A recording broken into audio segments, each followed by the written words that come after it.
To a Fox 11 News exclusive. Today, a rare chance to sit down with the most powerful and influential banker in the world. Jamie Dimon has led JPMorgan Chase for more than 2 decades, the #1 bank in the country and the #1 bank in California. We joined him for an emotional and eye-opening journey to LA's West Side. JPMorgan Chase CEO Jamie Dimon greets employees who used to work at this branch that burned down in the Palisades fire. Dimon takes photos of what's left of that branch and sits down with us in what will become the new branch within the next year. The reason we're here is to come look at the Palisades, look at our branch, thank our people here, understand the issue a little bit better, thank our people for what they did. We did a town hall this morning. It's devastation, and we want to be part of rebuilding it. You learn what's going on. I think it needs a lot more work and a lot more help. What lessons do you think the state could learn from business? I changed the name of red tape to blue tape because it's the Democrats who seem to want more and more regulations. We need good regulations. We need good food. We need good financial system. We need good. It's just not more, and more. And you see it in everything, permitting and licensing. And there are lessons to be learned. And whether you're a Democrat or Republican, you should be saying, I want an efficient government. Even the Palisades, if you want to get this built, you need, I would have a Palisades rebuilding building with everyone in the room, literally. I'd have right here. I have sanitation, fire, police, roads, insurance, local, state, federal government in the room with charts. What are the problems? Because it's a huge management problem, and government doesn't put top people who can run projects into management. It's too often politicians who were academics who've never run anything. We talk with Dimon moments after Leo XIV emerges in Vatican City as the first ever American-born pope. There's a new pope. Yes, I know. It's an American pope. 69 years from Chicago, yeah. Leo XIV. What do you think having an American pope means for this country? I think you want a great pope. I don't think it has to be an American pope, but I think it's great that it is an American pope. And maybe they can bring to the rest of the world some of the great stuff about America, and maybe bring a little bit here, some of the great stuff from the rest of the world. Yeah, and talk about deep dish, maybe. Exactly. Pope from Chicago. Yeah. We're going to have a continued, maybe a better relationship than ever before. We also get Dimon's first reaction to President Trump's trade deal announced with Great Britain. Your thoughts on that?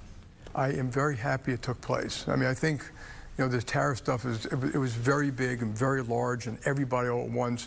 I think it's very important that they start to show progress in the deal. So any progress is good. These are deals in principle, so it's not really a deal. A real trade deal would be 10 or 20,000 pages long, but any progress is good. And if they can do the UK, and we got Japan and Taiwan and South Korea, the EU, which could be a little more complicated, and I'm glad they're talking to China.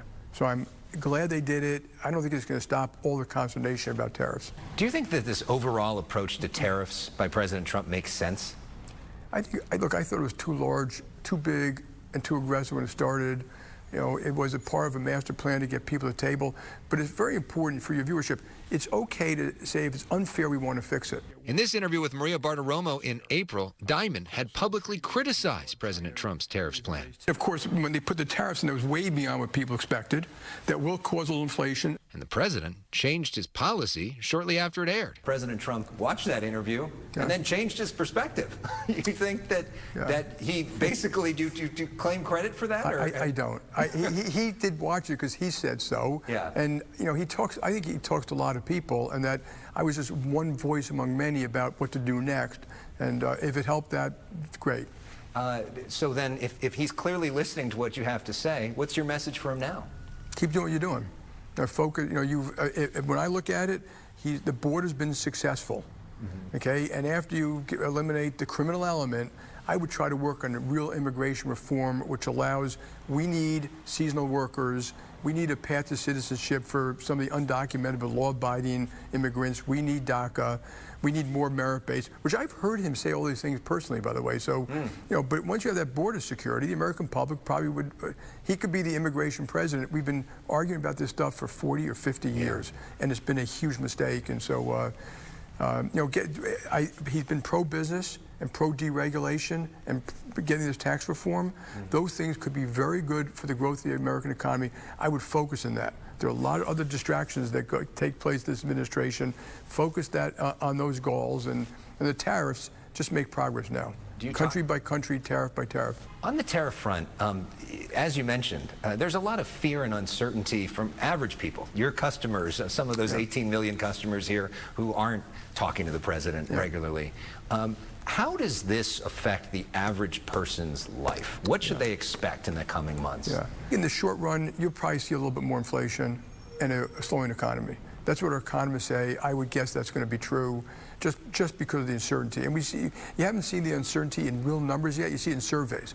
Customer sentiment's down, business sentiment's down, what people say they're going to do is down.